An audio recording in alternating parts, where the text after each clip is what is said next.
Multiply the rational expression and express the product in simplest form. All right, I have two numerators and two denominators, and all four of them are in the form of x squared plus something x plus something. And this type of trinomial, I simply do what I like to call unfoiling. I just think about the FOIL method backwards, and I actually do these in my head, mentally. So, let's start with the first numerator. Because it starts with a c squared, that means when I unfoil it, I'm going to have a c here and a c there for c times c. Make sense? But then I go to the back, the last term, and they've got a negative 54. Now remember, negative 54 comes from last times last. And because it's a negative 54, one of them has to be a positive and the other has to be a negative. But that negative 54, I need two factors that give me the positive 3c in the middle. So over here on my scrap paper, here's 54, all right? 1 times 54 is 54. 2 times 27 is 54. 3 times 18 is 54. 4 doesn't go in there. 5 doesn't go in there. 6 times 9 is 54. 7 doesn't go in there. 8 doesn't go in there. When I get to 9, I can stop because I've already got 9 on the list. This would just be 9 times 6, which is the same as 6 times 9.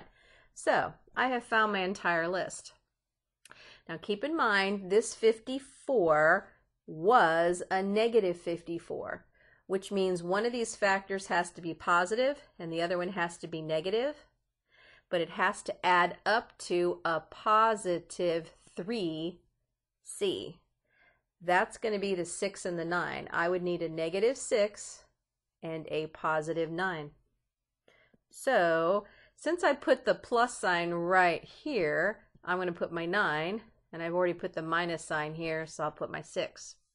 So that is my first factorization. 1 down, 3 more to go. All right, now I'm going to move to the denominator on that one.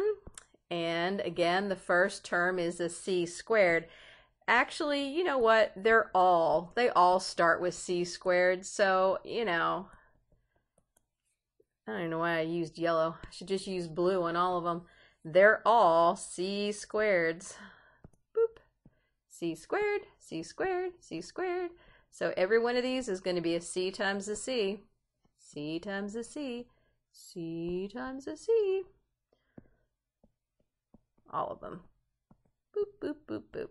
It's the back half that's going to be the problem. So here I've got a positive 81. So that's my next thing I'm going to look at. I need two factors of 81 that add up to 18. 1 times 81, 3 times 27, and 9 times 9. That's it. 9 and 9. It's a positive 81. So it's either a positive times a positive or a negative times a negative. But since my middle term is a positive 18, I'm going to go with a positive 9 and a positive 9. So, plus 9 for those two. Sorry, I forgot my highlighter. 9 and 9. All right, next, let's come over here. I've got another 54, but this time it's a positive 54. So, because it's a positive 54, that means that you're either going to have a positive times a positive or a negative times a negative. And I know it's going to be a negative times a negative because I've got a negative 15. So I need two numbers that add up to 15, and that is also going to be the 6 and the 9 again, but it's going to be a negative 6 times a negative 9. And I've already got my minus signs there, so minus 6, minus 9 for those. Minus 6, minus 9. And then the last one is a positive 36. So last times last.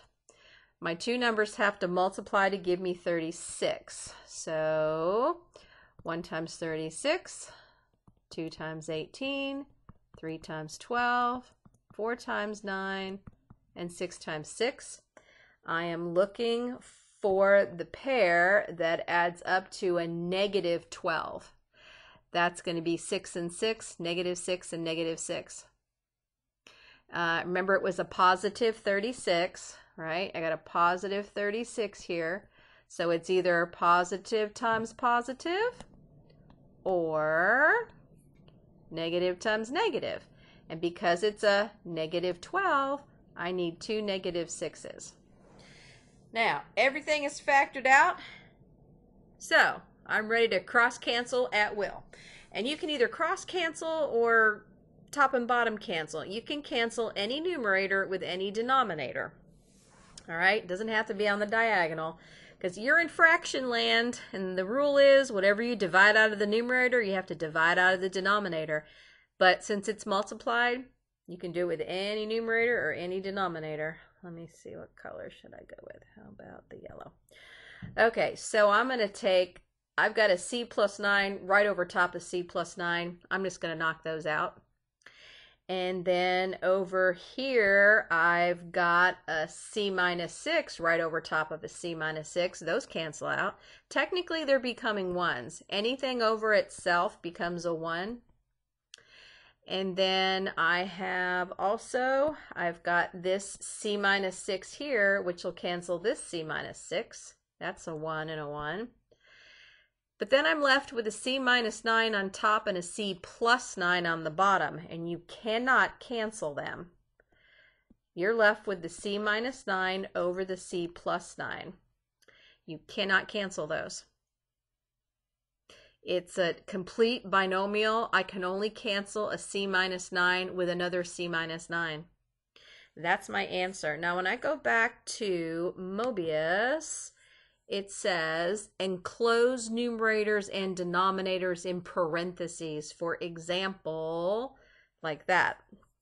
So you can actually, you're going to have to put it in parentheses. Now you can use the fraction button and type it like that. Or you can type C minus 9, close parentheses, and use the forward slash or backslash or whatever slash, the slash line there, and type in the other one. It should work either way.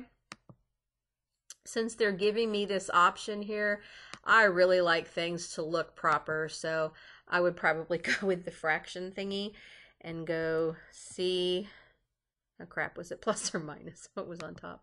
C minus 9 was on top. Okay, C minus 9, and then scroll to the denominator, and C plus 9. Whoops, get that B out of there. Get out of there, B. And then, how did I do? Is it going to yell at me? Nope, it liked it. That was fun.